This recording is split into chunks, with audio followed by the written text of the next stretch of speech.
Well, good morning, folks. Lee Farnell here, leading your best life. And this morning I'm with Amanda Ewin, who is a person I met at our Pod Squad swimming and at coffee. She said, look, not am I a podiatrist, but I'm a life coach and I have a podcast. So I said, well, you better talk to each other. So Amanda, welcome to Leading Your Best Life. Thank you so much. Nothing like diving in at the deep end. Mate, well, look at you. You're looking very aquatic, very ocean there today. And we swam together this morning anyway, didn't we? Did you swim this morning? I think you were there, weren't you? I did. Yes, I was on your feet, Lee. Oh, that's right. You were, mate. The conditions have been superb, haven't they? Oh, just delightful. And noticing the brain message that tells you in the morning as it gets cooler not to swim. It's a crazy idea, and just doing it anyway is the best thing. Yeah. Well, one of the people I had on a podcast recently, Greg Diamond, was talking about having a sense of awesomeness and gratitude. And this morning, boy, oh boy, I mean, the last few mornings, although I see the weather is about to change, which is a whole other thing around, well, no matter what the weather is, I love that Norwegian saying, which says, there's no such thing as bad weather. It's just people badly dressed for the weather. Just get the right gear on. Absolutely. Yes. And if you have the courage not to wear a wetsuit or the body that doesn't shiver for the rest of the entire day, then great. But outside as well, you've got your beautiful scarf on and beanies and, it's just the most incredible way to start a day. Right. Rug up. Well, let's start talking of start. Let's start with your journey. What has been the Amanda Ewin journey? Where were you born, schooled, and what's been your journey so far? Just to set the scene. Oh, so I was born in Perth raised, grew up in the hills. My dad still lives in the same house since 1971. So I was born in 69 and on a 3-acre bush block in Glen Forest, and spent a lot of time in nature. I was a hills person, and my grandma lived in Scarborough. So we spent a lot of time at the ocean or near the ocean, and my dad grew up near the ocean, so he loved it. It was just a massive mission to get there, but always loved the ocean, which is the connection now. I took 30 years off swimming. I was a swimmer in my teenage years, and I went to the local primary school, and then I started at the local high school, Eastern Hills Senior High School up in Mount Helena. And then my parents decided that they didn't really like the people I was hanging out with, so I should go to a much more salubrious school in their mind. And they sent me off to Perth College. So I went to Perth College for the last 2 years of high school, and then decided podiatry would be a good idea. Where did that thought come into your head from podiatry? Who put that thought in your head about podiatry? The job guide, those paper job guides that you have, the career guide that you have. Yeah. So I did work experience in law up and down St. George's Terrace, basically just being what they called the Girl Friday. What a terrible term that was, but luckily we don't use it anymore. And physio, I thought maybe I want to do physio, and I went to a children's hospital, and that freaked me out. So I was just flicking through the job guide one day, and it opened on podiatry, and I thought, that sounds a bit different, and it's ticking all the boxes. I could work part-time, I can travel, I can always have a job. There must have been an economic downturn in the late 80s because my parents were quite insistent that I did something that didn't depend on the economy. I loved helping people. I've always been a helper, reforming people pleaser, and it just ticked all the boxes. So I applied and got in, and 33 years later, here I am. Amazing. But okay, so somewhere along the line, I know there's been children, and somehow you discovered life coaching. So you want to share a bit about that journey? And did you travel as well? I think you've traveled. I have. Yes. So I went to Curtin University, studied podiatry, took a year off in the middle because it was a lot after school, and there was only 13 people in each year at uni, and it was off campus. So it wasn't this amazing student life that I hear so much about, that people loved. Uni was the best days. I'm like, no, it was awful. And a lot of contact hours. So I didn't really love uni. And I took a year off, worked on a gold mine as a gold sampler up in Walloona for a year. That was a very interesting experience. 4 women, 100 men, and a very naive 18-year-old. So some Wow. certain life experiences there. That could be a whole other podcast, that one. Oh, absolutely. Yes, there's been some unpacking from that in the therapy that I've had. And I travelled across Australia after that before going back to podiatry, just did 6 weeks, jumped on a Greyhound bus and went over and saw the big cities because I hadn't left Perth prior to that. And then I came back, finished uni and met my then husband when I was 20. And he was from London. He was here to play rugby. So met him at Clancy's in Fremantle, which is now like a 10-minute walk away from me. And we travelled after I did a couple of years' work for 5 years. So I lived in London and I worked in the Outer Hebrides in Scotland and Cornwall and travelled around Europe for a couple of summers. Exactly. Yeah. So you got used to cold weather in the Outer Hebrides, I would imagine. I think I took my jacket off once in summer. Like I was there for a summer and there was just wind. I had a bicycle for transport. There was just wind everywhere you went. Didn't matter what direction you started in. It was wind, into the wind. It was, it's quite wild. It was always into the wind. Okay.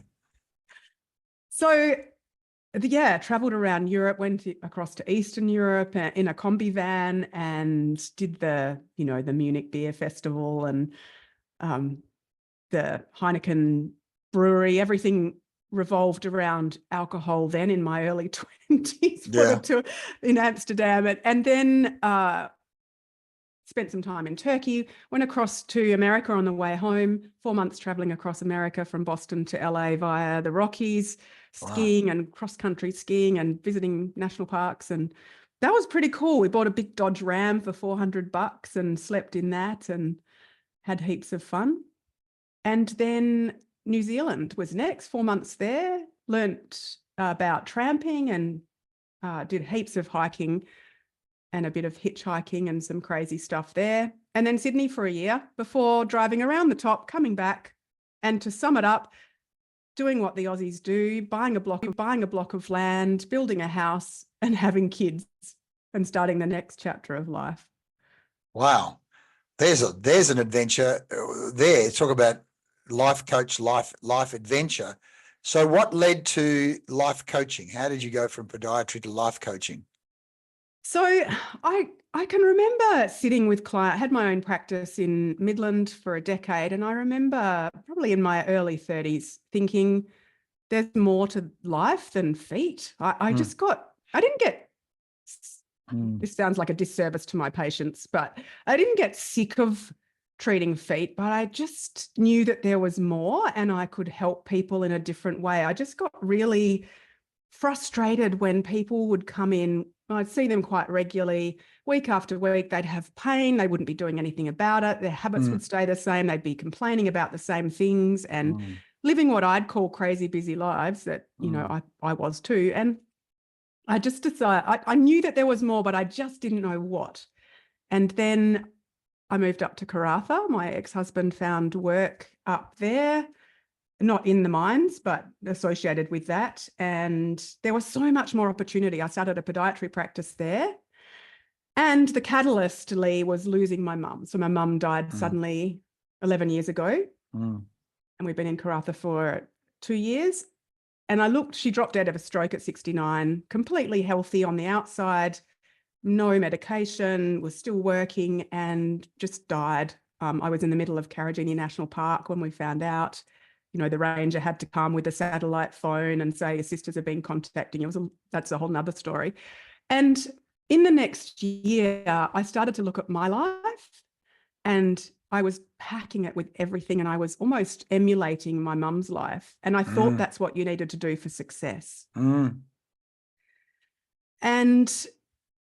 I thought she had 400 people at her funeral and she was loved by so many people that I just need to be a volunteer on 5 boards and committees and have 2 businesses and be a mum and a wife and a friend and do all of these things until,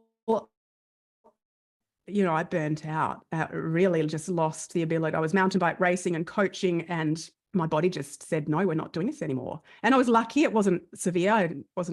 But I had to take a year off. How did you know you were burnt out? What were the signs and symptoms of being burnt out?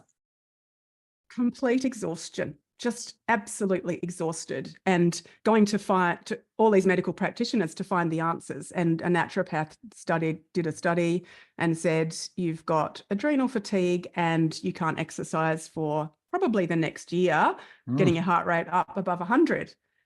And I lost the plot. I burst into tears, and I just thought, who am I if I don't do that? My identity was attached to winning races and being this person that, you know, was a really good at mountain biking. I led social rides, but I also knew deep in my gut that it was too much. I just didn't want to stop, because that was kind of my addiction to coping with life. And was your husband involved in mountain bike riding, or were you doing that separately? No, he was. So yeah, we didn't ride together a lot, because I learned from a lot of husbands and wives that it's very challenging to ride with your husband, because they love to just disappear off into the wilderness, and he'd been doing it for longer, so he was better than me. So it would always be this really antisocial ride where, you know, I'd end up in tears because I couldn't keep up. And so just ended up organising social rides with other women. But that's how I got into it. Yeah. Yeah, right. Now, clearly, part of that, you talked about ex-husband. So at some point, in terms of burnout, there was also a parting of ways. Yes. And I think, I know, Lee, that emotional fatigue and the challenging marriage towards the end impacted my physical health as well. And the mountain biking was a way I coped without knowing it. And, you know, I can get up and I can train for 12 hours a week, because then I don't have to face anything that I didn't even really know was there. So I had a lot of therapy, tried everything. You know, grew up as a fixer. I'm the one responsible for everything, so I can fix it. And then got to the point where I realized I couldn't. And the marriage ended when we were still in Karratha, which was quite challenging and is possible to anyone who's in a small town. You can do it, and life goes on afterwards. And so I had a year separated in Karratha, and my kids were older. They're getting into year 10 and 12, 2 girls. So I moved to Perth. Okay. Well, we talk about leading your best life and life by design.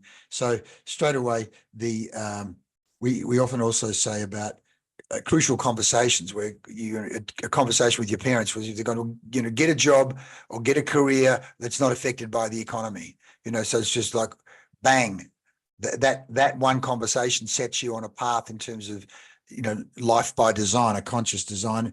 But then, as you say, then the trigger of your mother passing at age 69, and you going, wow, there's got to be more to life than feet. Again, like, it's a crucial conversation to yourself when that light goes on, let alone then the conversation saying, well, you've got adrenal fatigue. And then you have a conversation with yourself saying, who am I if I'm not riding mountain bikes? Like, these are all both conversations with other people and conversations with yourself. So tell me how that led to you being a life coach. Somewhere something's happened from these, what's happened to get to this life coaching career? Yes. So in the midst of being on all these boards and committees, I was chairman of the Small Business Centre in Karratha, which was part of the Small Business Development Corporation, and they had a conference in Melbourne. So I went to Melbourne to the conference, and I allowed an extra day in Melbourne, and I Googled life coach, and I jumped in a taxi. I went 30 minutes across the suburbs to this amazing woman, and Kate James, her name is, and we had a 4-hour discovery session in person. And when I walked into her house, I went into the room we were spending the 4 hours in, and I just had that incredible feeling, a bit like meeting the pod squad, of just this inner knowing that this is where I belong right now. This is the perfect place for me. And we spent 4 hours together, and she said to me, did all of the things. And she said to me, what's the first step you can take towards this next step, whatever it is, whether, you know, some kind of coaching. And so it was a workshop with a colleague. Could I ask a friend or a colleague to co-host a workshop with me? And that led to I had a business coach at the time, who's now one of my closest friends. And we went out to Point Sampson, which is just north of Karratha, for those that haven't been up there. And it was a 43-degree day, and we ran a one-day event. I think it was called Clarity and Direction, for 13 people. And I did the meditation, mindfulness, all of the things that I had learnt and loved to teach in my podiatry practice, because it helped people so much, and intuitively guided. And she did all the strategy stuff. She teaches leadership. And at the end of the day, I had that feeling of elation, like I just need to bottle this feeling, because this is it. This is why I'm going to do this for the rest of my life. And that was the beginning. Wow, I'm just writing it down. Bottle this feeling of elation, where you felt you'd really added value to people's lives, you'd changed them, and you talk about life by design, business by design.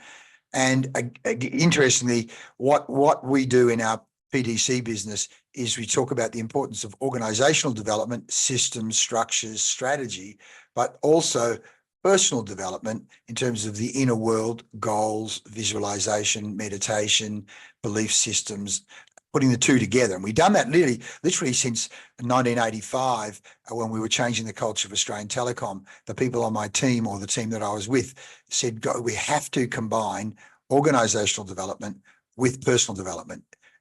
Because the organization can't grow unless the people grow, and the people don't know what they don't know, and that has to include things like the way they think. And if you take it to the step further, these guys had been heavily involved in meditation with Muktananda in India, which at the time I had no idea about meditation, and I thought me swimming and playing water polo was enough.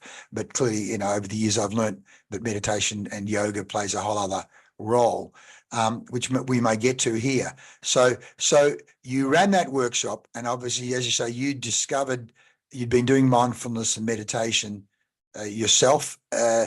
So where did you learn all of those things, the mindfulness and meditation stuff?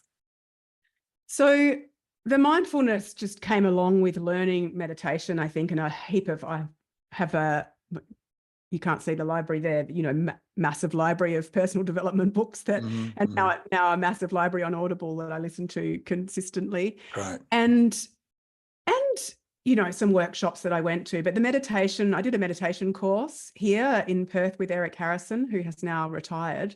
And my best friend at the time, well, she still is my best friend, she just isn't alive anymore. She got kidney cancer at 43 and died when she was 45, some time frame like that, we did podiatry together. She did the same meditation course to help her to cope with having a terminal illness. And I went along to the course, and 6 months later, I still hadn't practiced it. And then I had some major surgery at the end of 2010, just before moving to Karratha. And the meditation, I had bought his CDs. So that was it's only 14 years ago, we were still using CDs. Yeah.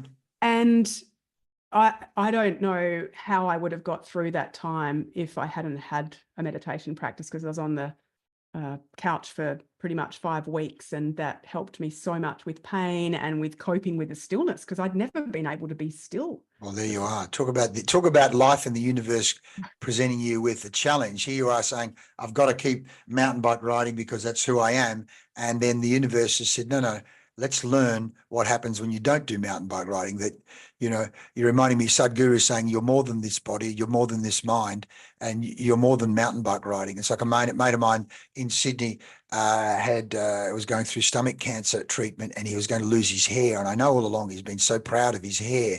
And I said, mate, you're more than your hair.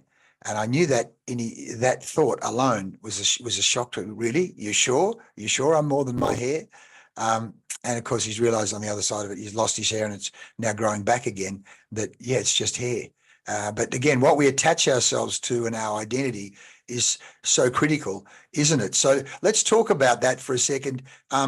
In terms of your daily routines, in terms of looking after yourself, maybe before we even get to daily routines, let's just share your website, because people need to see this. From me, what is MEH? I saw that and I went, what is she talking about here?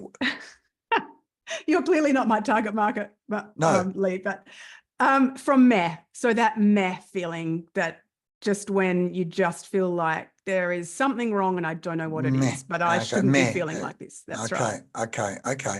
All right. And there's you bursting out of the wall. Isn't that great? I have the most amazing Perth photographer, Yeah. Ella, who just came up with this vision. And she said, I've just got this big roll of paper and you're going to run through it in this tiny, so I nearly ran into the wall about on the other side about 10 times. We had to do some takes, but it was so much fun. Well, she's clearly a very creative person to have that thought. I've got this roll of paper. I want you to run through it. There's a consequence to that, and that it's not a roll of paper anymore. It's a roll of paper with a hole in it. Well, she did tear it first because I don't know that I would have been able to break through it all without knocking. It was only a metre and a half wide, this roll of paper. So hanging from a thing in her studio. So yeah, I can't believe, I still look at the photos and go, wow, how did she do that? Well, she has vision, of course. So some great things you've got there on the website. So folks, amandaewin.com, and then ways to work with you. Unfunk Yourself, a group program. Your Magnificent Life one-on-one package for 90 days, and then your Ultra Magnificent Life one-on-one package for 6 months. So maybe give me a couple of case studies of people, the before and after, like the Jenny Craig before and after, when they came, without, of course, using names and so on. But give me some examples of journeys people have gone on with you and the before and after benefits.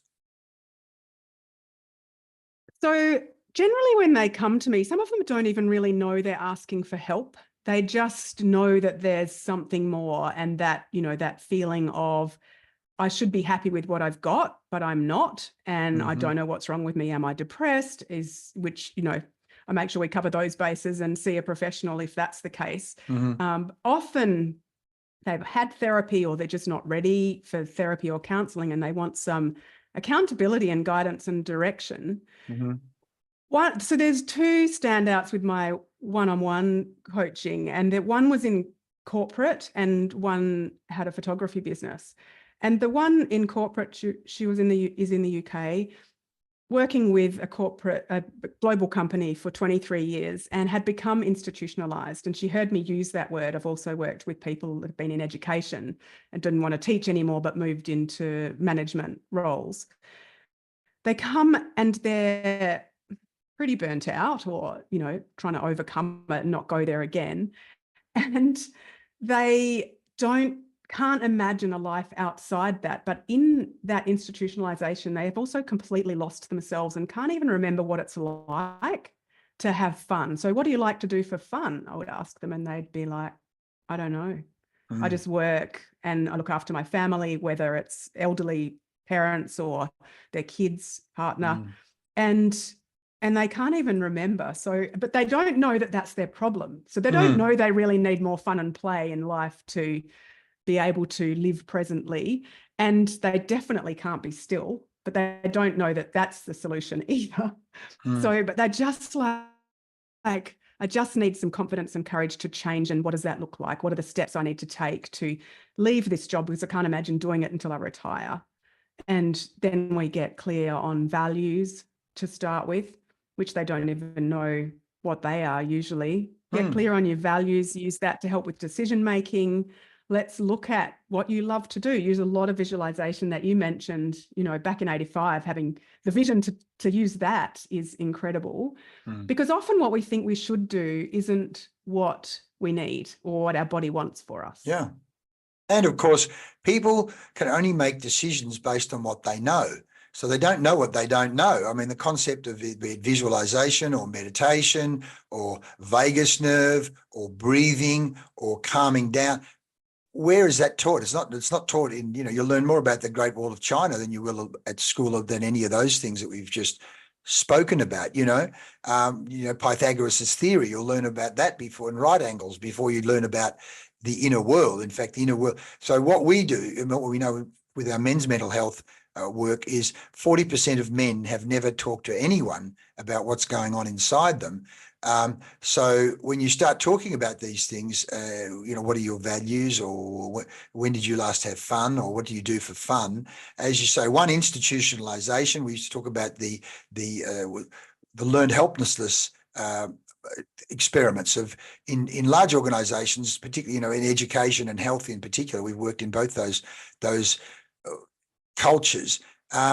People learn over time that the best way to keep your job is to keep your head down, because no matter if I put my head up to try and make change, I'm going to get zapped by someone. So the organization teaches them to not be innovative, even though they might sprout the term innovation. It might even be a value on the wall. We're innovative here. We're customer focused. We care about people. Oh yeah, go and ask the people how cared they feel.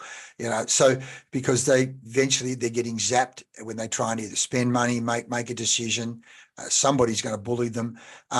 So those questions, in the early stages of those conversations, I'm sure you'd find eyes glaze over. What language are you talking about here? Because it is a new form of language, isn't it? It is, and often they come to me when they've kind of been asking the why am I here for a long time, and they're ready to move into the how do I take the next steps. So they may have already asked themselves a few of those questions, but often, sometimes they haven't even asked themselves how they feel. They don't even know how to answer that. And particularly in my group program, that comes up. Yeah. So, well, I mean, certainly as a guy, I know at times people said, how do you feel? I go, what are you talking about? What does it matter how I feel? Who cares? You kind of shut off from feelings and just keep pushing on. Now, can I just check? Do you work with males and females, or is your main group that you work with women, or who are your target market? So my ideal client is female because I relate to them, and yes, I don't exclude working with men at all. There's no exclusion, or anyone that identifies as either. I market to women because it's, the niche, and it's easy to speak to one particular person. And yes, I know my podcast editor, I messaged, thanked him for doing 2 years with me, and, it's still ongoing work together. And he said, I take notes and I've learned so much from you. And he's a Portuguese man in Colombia. So fantastic. We have an impact. Yeah. And that's the point. We talk about dropping a pebble in the pond. You're not quite sure where the waves go, the impact that you have. And that is the power of podcasts and the power of words. So that's a great piece of feedback from you. But coming back to your point, that line in your head of there's got to be more to life than this. There's got to, whether it be feet or teaching or feeling locked in. But as you say, that's almost a light bulb moment when you're saying there's got to be more to life than this. And then if you also then go, but I don't know what I don't know. When have I even explored how life works? Which again, in our men's mental health, we talk about if your phone has an internal operating system, we also have internal operating systems. The question is, where did you get your internal operating system from, and when was the last time you upgraded it? And the other one is, have you even read the user's manual on how it works anyway? Which, of course, when it comes to mind, life, relationship with self, okay, where did you get your internal operating system from? And in most cases, it's from mum, dad, the footy coach, the priest, the school teacher. And you go, and where did they get their internal operating system? And how current are they? And how good were they anyway in terms of their own life by design, leading your best life? What are your thoughts on what I've just said there? Oh, absolutely. I mean, that's exactly what I did, was role model what I thought I needed to do based on what was role model to me. Oh, mum had all these people at her funeral, and even prior to that, well, that's just what you do to be liked and to be successful. And don't even stop to think about it. You just say yes. And I'm an adventurous person, have a cup half full attitude, which I feel very blessed to have naturally. And so just say yes, because that means, there's more adventure, and that's what you think you should do. It's not till you stop and be a little bit still and listen, which starts with 30 seconds, my first life coach said. You want to meditate for 10 minutes, Amanda? I think you might need to start with 30 seconds of stillness, which she was very right. Well, let's talk about your daily practices, because we talk to people about, routines and rules and systems that we use personally in terms of our life and our career and our business. So what is your daily routine? Let's talk about daily and weekly routines that you felt have helped you and help you on a daily and weekly basis.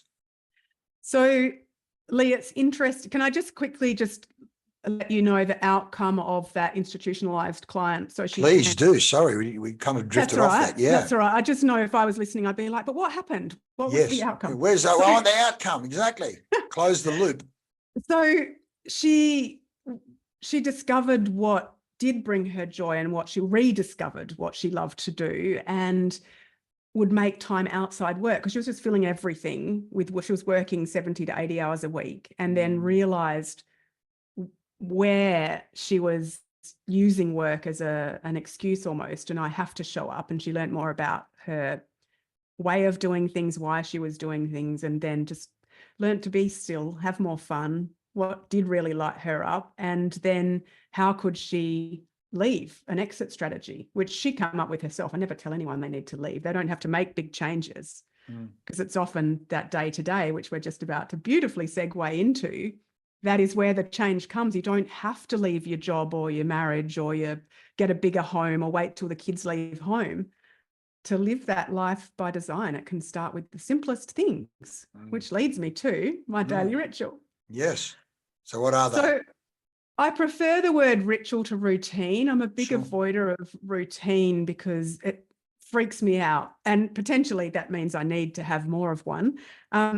Every day is different by design. And now I've discovered the Pod Squad. That's an opportunity to be somewhere, and I can choose any day of the week.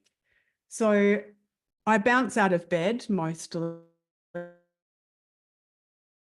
Sometimes I roll out of bed. What time of day do you tend to get up? 5 a.m. Right. Is there an alarm that goes off at 5? If I have to be, I've had a couple of Zoom meetings that I'm tuning in, listening to the last 3 mornings at 5. So yes, I'll set an alarm just in case, but generally I don't put my phone now outside my room, which I have a love-hate relationship with, and have learned that I can leave it outside the room, still hear an alarm if I need one. Generally, I'll wake up before the alarm and then aim to welcome the day in, be grateful for whatever my body comes up with, whatever I feel grateful for. And then I now have a kitten that I've had for 7 months. So she wants to be fed straight away. So I go to the bathroom, clean my teeth while she's running in between my legs, and then feed her, put the kettle on, have a beautiful cup of either Earl Grey or Genmaicha, my favorite Japanese tea, and aim to sit down. And she'll come and sit on my lap usually. And on these cold mornings, it's a bit hard to get out. And then I will head out to the beach most days. If I don't, I've got a client some days at 7 on Fridays because of the locations in the world are different and you make accommodations. But mostly the best starts to my day are when I get out in nature, whether that's a pod squad swim, a big walk and a tea bag swim, and a coffee afterwards if I'm connecting with people, which I do with the Pod Squad and a few men that I swim with at Leighton Beach too. So that's the start of my day. And then I come back a couple of days a week. I go to a co-working space in Fremantle that I've just discovered because I do like to be around people and away from the home environment. And I'm much more productive when I do that. And I build connections as well, which I'm just getting back into. I've only lived back in Perth for 5 years. Yeah. And the pandemic was part of that, and having recovering from separation, divorce, and then a couple of other relationships, and just, navigating life and networking again, and, feeling confident enough to get back out into the world. Yeah. Yeah. Well, that's interesting you do that, because the co-working space, I had some clients down at WeWork in the city, and I thought, wow, this I mean, I'd heard about it, but I'd never actually experienced it. And I can see, as you say, the energetics of a co-working space is just, as you say, people. And one of the things we talk about in our lifter group, which I've put you in touch with Tanya in Fremantle, is the importance of being in circulation, like a bit like a river, and being in flow, being in and around other people. You working as an island at home, even if it's all over Zoom, sooner or later, as you say, just from your own intellect and so being a herd animal, being out there, something else happens when you're in circulation, isn't it? So the co-work, that's an interesting thing you do, co-working space. So you've met people. Tell me about the co-working space, the benefit of that. So it's new, so it's not inundated with people at the moment. And I think coming into winter, people are a little bit more reluctant. It's a beautiful big warehouse space and it's multi-purpose, and it's called Hybrid Warehouse, and it's just down from the pool in Fremantle. So it's a 10-minute walk for me, which is lovely. And I've met quite a few creatives. There's a couple with full-time jobs and you just get to chat. One guy's just come out from Ireland and never been to Australia, has a partner that's from here and has come out. So he's like in awe of our weather, and you just get to have incredible conversations that open your mind that aren't necessarily about work. Yeah. And it just raises your vibration. And then I went to the 50th on Saturday night. I'm fairly newly single again and again. That's another conversation. But yeah, need to socialize. And so that's been incredible. And it attracts people that are like-minded. That's what I love. Yes. That's what I saw. A lot of positivity, a lot of positive energy in those places. So tell me, as you've worked with people now in your life coaching business and in your workshops, what are some of the common kind of mistakes or hiccups that you see people making regularly? Not having enough fun and play, just working or thinking that they need to be giving to others all the time, whether it's their own business, their job, their partner, their kids, everybody else, their elderly parents, or just giving and not making time or prioritizing their own needs. It reminds me, and again, I've made that mistake, of course, over the years with 3 kids and a wife and family and businesses and water polo clubs and so on, that people, and I'd heard the metaphor, when a plane's going down, you give yourself the oxygen first before you give it to someone else. And so what the hell, selfish, what the hell? But of course, if you aren't getting oxygen yourself, then you're not going to last too long giving to other people. And certainly I know myself over time. I'll tell you this, years ago, we did a lot of work with TAFE in New South Wales.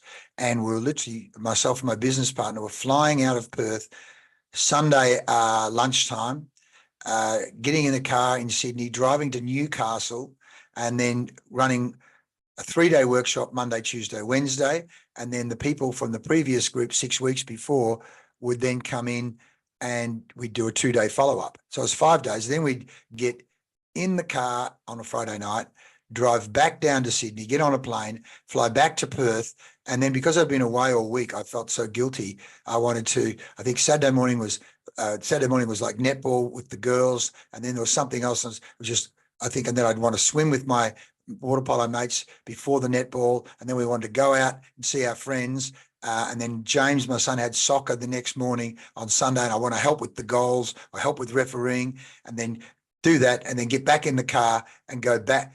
Well, you can imagine, a good thing was my business partner and I would run every night after running the workshops, in a way, which was a way of talking and debriefing what the hell had happened during the day, which helped us stay sane, or relatively sane. But eventually I'll never forget, the lecturer guy said to me, a young guy, I think he was in counselling or social work or something, and he said, "Lee, I can see you're burning out." And I went, "No, what, me? No," because I'm going, well, on the one hand, I knew he's absolutely right, but of course, I'm not going to go into a therapy session while I'm actually trying to run a workshop with the guy. And it kind of, that stuck with me. I mean, that's probably 20 years ago now, but it was a major turning point of, mate, what are you doing for yourself? And it probably took me another 5 or 10 years to even start making any significant change in that area. Because again, I mean, from a guy's point of view, but I'm sure the same with women as well. This, when you give, and you think, well, isn't that what I'm here for? It's not about me. But that, as you say, the oxygen mask and play, I'm sure when you said that to me before, which again, part of my master's thesis was the relationship, the Rappaports had a model, family, work, and leisure, and the importance of play.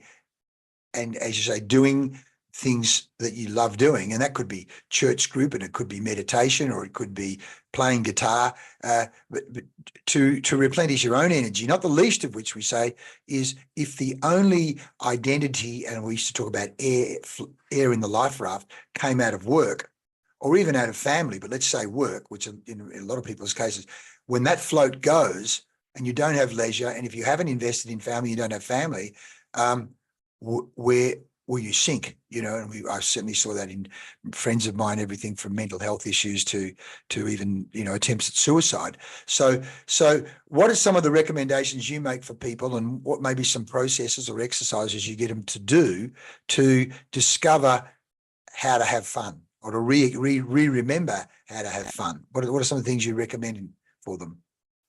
So one of the first things is visualization of, so doing a visualization, and it could just be 5 minutes of closing your eyes and thinking back to a time when you felt pure joy, where nothing else mattered in the world and all your senses were engaged and you're just like, this is it. And it may have been, hopefully not, but potentially when you were a kid. You may not have that memory since. It might have been last week, or it might have been this morning, like seeing those fish in the ocean, and it was such a beautiful morning. That's for me, a moment of pure joy. Yeah. And going back to that time, and then coming out of that visualization and going, wow, what do I do? Or what can I do? What do I like to do that replicates that feeling? Whether you think it's possible to do that in your life right now or not, just writing a list, brainstorming a list, doing it with a friend, or asking for help. I love helping people with brainstorming, and I thought everybody was good at that, but yes, brainstorming those ideas. And I wrote a list when the pandemic was on and I was pretty sick with COVID 2 years ago, 100 ways to play as an adult in less than 10 minutes. And solo. And, I encourage, that was for me because I was going through transition with my kids leaving home and being single, and not necessarily having anyone else to play with, but doesn't have to be solo. You might be sick of people around and you never have time to yourself. So you want to play with others. But so finding out and then on a list of 100 things, what's 5 things and what's one that you could put in your day today, and putting it at the top of your to-do list. How challenging is that? Wow, what a great exercise.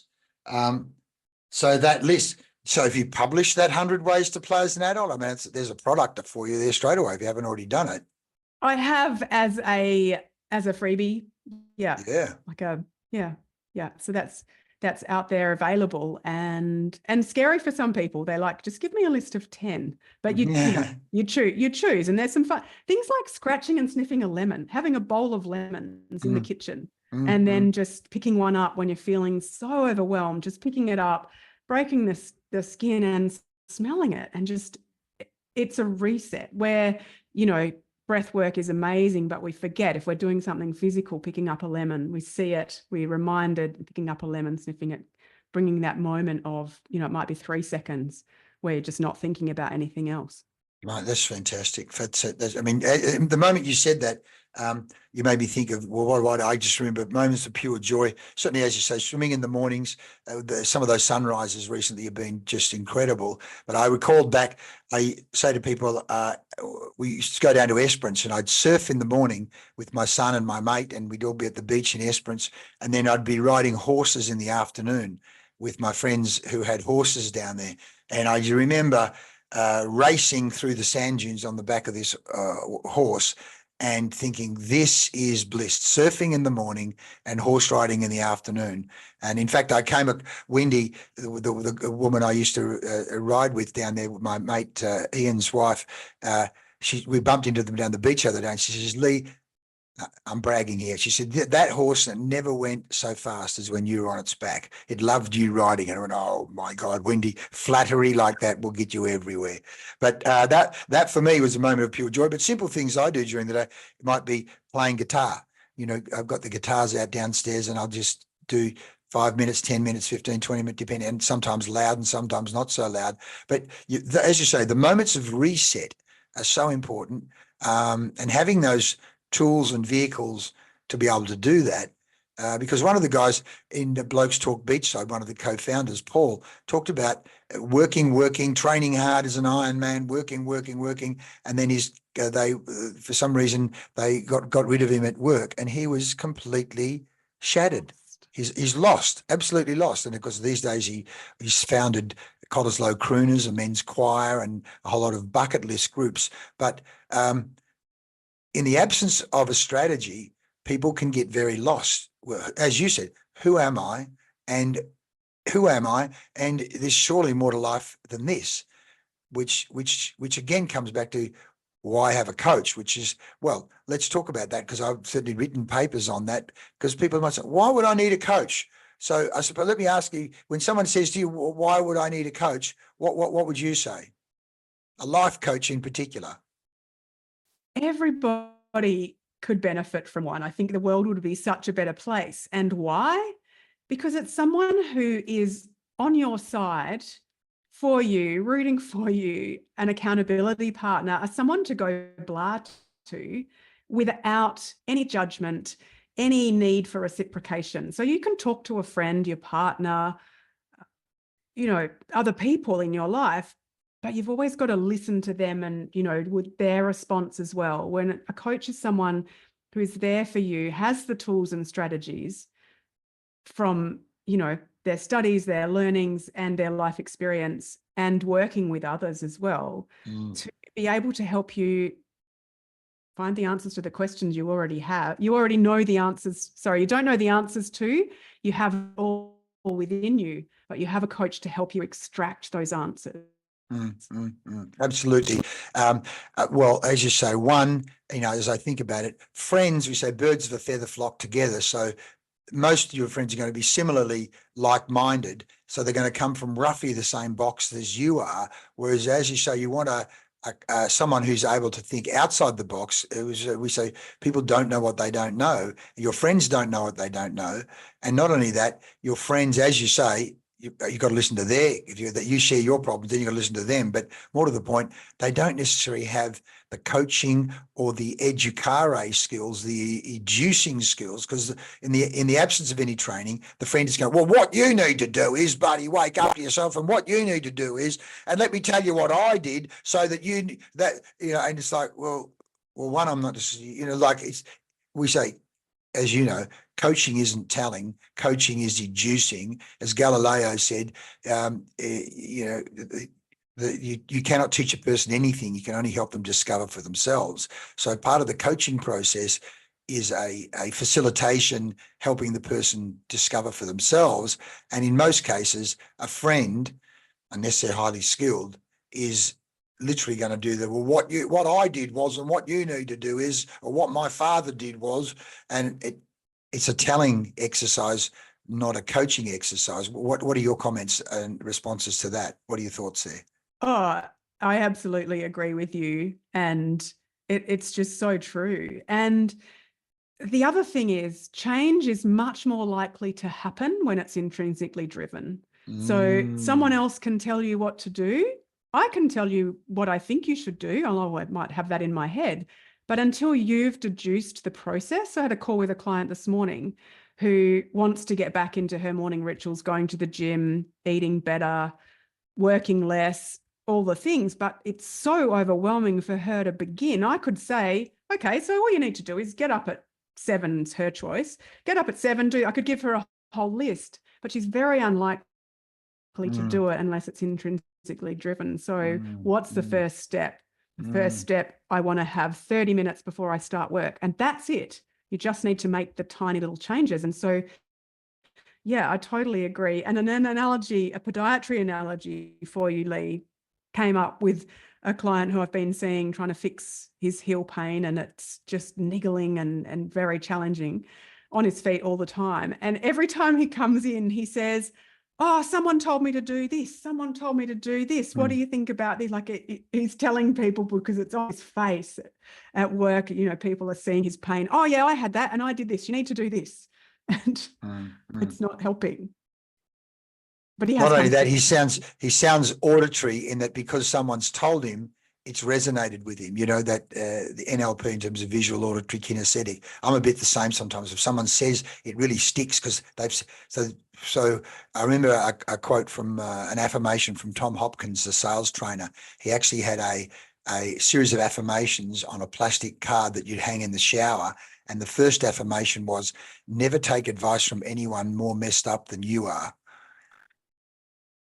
And so, you know, he told me, but hang on, let's just take a look at who has just told you what's going on in their life.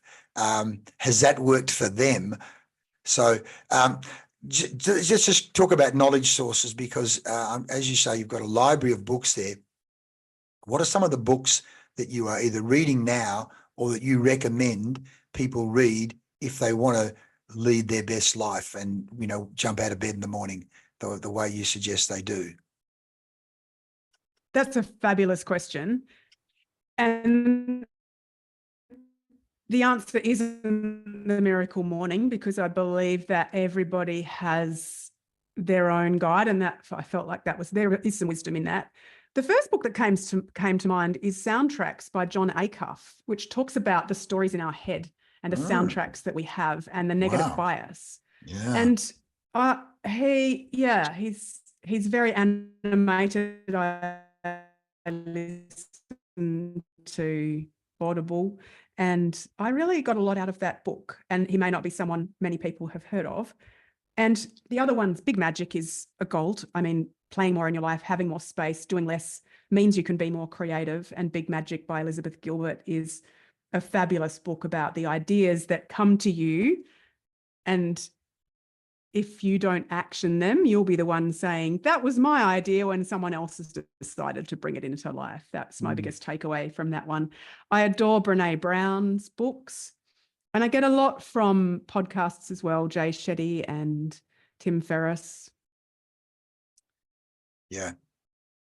Brilliant. Well, you just reminded me, Tim Ferriss, I listened to him a lot and got, the Tools of the Titans and the Tribe of Mentors books. And one of the things that jumped out at me from those books was when Ferriss said 80 or more % of the high performers that he interviewed meditated or had a morning meditation practice of some. I went, what the hell? That's incredible. So I dug into it even more, and dug up more articles, and then of course I've gathered a pile of research in and around meditation. So I was doing various meditations off YouTube, but in recent times, I started Vedic meditation last October with Elliot Smith down in Fremantle. He's fantastic, and my son and I did it together, and it's just been incredible. So twice a day, first thing in the morning, and then at some point in the afternoon around 4 o'clock, I've got it in my diary that's an appointment with myself to do that. But coming back to rituals, routine systems.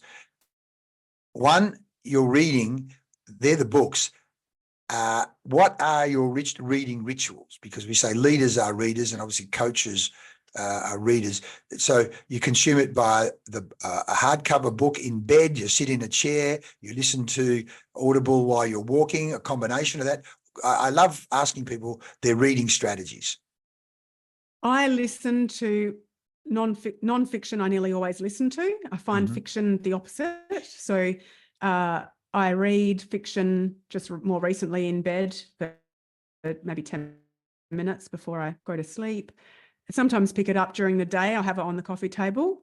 And non-fiction I listen to. If I'm doing a mundane task at home, beach walking. Sometimes in stillness, I'll just ask myself, now that I am much more in touch with what I need, and I'll ask myself what I need, and it's often listening to a book while I'm walking and in the car. I don't do a lot of driving, but when I do, I like to listen to books then.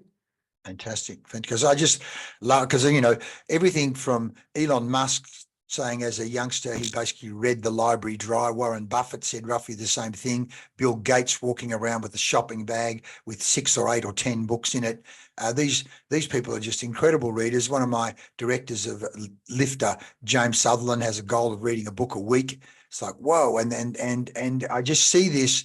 And of course, it challenges me and stimulates me to read as well. So I just saw I got another credit from Audible come up yesterday. So I might check out either Soundtracks or Big Magic and immerse myself in that. I'm certainly reading on my Kindle on my iPad at the moment, the book Breath, which is just incredible about breathing. Have you heard that book or seen that book? I've heard that book. I haven't read it. Right.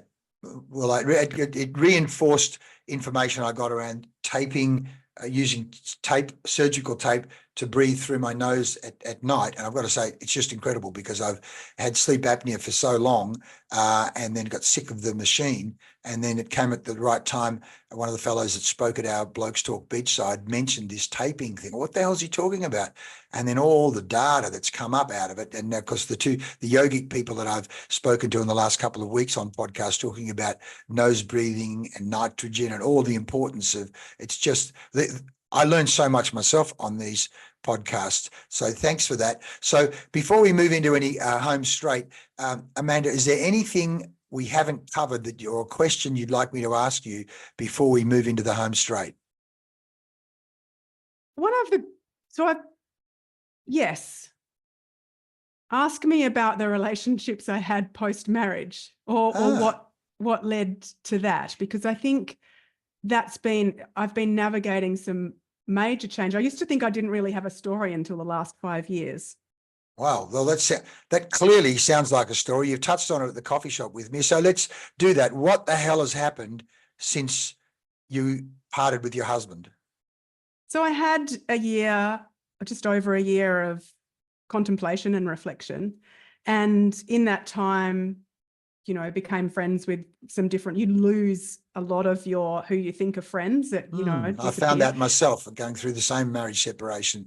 Some of the friends that you thought you had, you don't have, but that's just, let's talk about denial, anger, bargaining, frustration, acceptance, accepting that. So you've had the same experience. So what happened then? So the same experience. And then I fell in love with a woman and totally blew my mind. It was almost like leaving in a rocket ship and coming down and landing on another planet, because I had never thought that would be a path for me, or hadn't, you know, been that self-aware. I'm not sure. Still navigating that journey, and have since had 3 relationships with women and identify as gay. And so that's been a very interesting experience. I would have thought so. That would have been interesting. Mother of 2, and then falling in love with a woman. It must have been scary the first time, or I suppose you must have gone through a lot of in your own mind going, what the hell's going on here? It's interesting because by that stage, I'd done so much inner work and so much coaching and had an amazing therapist that had worked through all of the stages. And I'm ever curious. So like, what's wrong with me? Is this just a phase? And, you know, other people's opinions, you break up and one relationship ends, they're like, well, maybe you'll just go back to men now. And it's so funny, other people's opinions. Like, who jump knows? back on the other side of the fence. Well, never say never to anything, because life's just one big adventure. So yeah, it's other people's reactions more so, because I've just been open and honest and vulnerable about it. My kids were amazingly accepting as well. I think that generation, you know, my daughter went to an art school and she's a dancer and sort of surrounded by that eclectic world. As you know, it's much easier to talk about now. So yeah, that definitely a big influence in my life. Yeah, great. Good on you. And look, to tell you the truth, I think I touched on it in my in our chat about this at the coffee shop. You know, I had my mother's brother in the 1960s was clearly very effeminate and gay, and never came out in the 1960s, working at Myer, and eventually had major medical, mental health problems and committed suicide. So, you know, in my world, it's like, well, we have my sister's daughter is just a champion person, I get emotional about it, just thinking about it. Liz came out as gay probably when she was 14 or 15, which is very brave again in Bendigo. And these days she captains Golden Square Footy Club. She's fantastic as a person. And I said, who gives a shit? To think that my poor Uncle Graham couldn't be who he really was in the 1960s, and he, took his life. It's like, why? It's just people just, if that's where you're at, that's where you do your thing. And the light that she shines through her sport, and it's just fantastic. Well, not only a sport, her whole, wherever she goes, she's just a fantastic leader and wonderful person. It's just like, well, and she's got a wonderful partner, and not only that, she even bought a house in my old hometown. I get all emotional because she knows how much I love the borough as well. So it's really beautiful, so good on you. And who gives a shit? Not only that, your mum went at 69. We're all going to go. I spread my mate's ashes last year with a group of guys up at Scarborough Beach. We're all heading in that direction. So why live not being who you are, and why live, and who the hell are you hurting? No one. So get on with it, And so now you're in between, you're in limbo land from one relationship. You're ready for the next one. Oh, yeah. And I'm enjoying just rediscovering what I love to do and how I want to live the next chapter. Now, both my girls have moved over east, and it's just, I'm just in awe and wonder of life, really. Yeah. And that's the power of meditation. Elliot talks about, I think Tom Knowles is his teacher, Tom Knowles and Rick Rubin, and I think Tom Knowles was, but they talk about a thing called, I think it's charm, being in that state of life, like doors opening. I say it's like Maxwell Smart, where he's walking on the white line and the doors keep opening. And it's that, just the magic of not, this has got to happen. If it doesn't happen, I'm going to bust. It's like a state of, somewhere between a state of gratitude or bliss and play, playing at life as to say, well, I'm going to drive and make it happen. If it doesn't happen, I'm going to, all of that stuff. Good on you. Who knows which next door opens? But in the meantime, you're helping all these people via your website and via your talks and all the great work that you're doing. So thanks for sharing that chapter. Let me just go through the notes that I've made. I'm going to just jump out in no particular order. There's more to life than feet. There's more to life than that. Could be, more to life than teaching, more to life than accountancy, there's more to life than this. And then, as you say, the pain as a catalyst for action. We talk about, where people had a crazy busy life, where their habits were just work, as distinct from what about, there's a song, isn't there? What about me? Who am I? When you were talking about, I was into the family, mountain bike riding, winning, leading, being busy. And of course, the universe then gave you a message. You're going, well, I'll give you some time to think about who you are, and you'll be on the couch. As you say, then the catalyst of mum passing, certainly in my life, my mate Tomo passing last year becomes a catalyst for a whole lot of thinking about, hang on, what am I going to do with the remaining limited time I've got available here? The value of the co-working space, burnout as a catalyst for change, which is beautiful there. Adrenal fatigue, if someone gave me that conversation, Lee, you can't exercise. It's like, oh boy, that would be a hard one. And as you say, nature, being in nature, being grateful, having a kitten. My daughter, Grace, has a kitten as well. She called him Valentine she goes, he could be my boyfriend substitute. As well, she has a boyfriend as well, but at one stage, her and her boyfriend had a little party. She goes, no worries, Valentine will be the substitute. Ritual in not routine, but ritual. And I like that point you made, different by design. Beautiful. Bottling the feeling of elation. And that great question you ask people, and you've said it a couple of times, what's the first step you can take to move to that next chapter, to that next step. The irony there is you being a podiatrist and Confucius saying, the journey of 1,000 miles begins at your feet with that first step. How ironic. I think there's something there. Where was it? I had replicate by design. Oh, there, the visualization, coming back to a time of pure joy and then replicating that by design, those pure joy moments. Beautiful, right? The 100 ways to play as an adult. We've got to put the link to that, I think, somewhere in this podcast. I think that's just too good. And then we talked about coaching conversation where change really does need to be intrinsically driven. And the role of the coach then is to create the conversation where the person, in fact, Lao Tzu says, when the great leader's work is done, people will say we did it ourselves. Perfect. And that's what you're doing, because we say telling isn't coaching. And you've given great book, Big Magic and Sound Talking, soundtracks. Mate, fantastic, Amanda. And thank you for being so open and sharing about your journey, particularly over the last few years and, coming out as gay, and who gives a shit? It's like, good on you.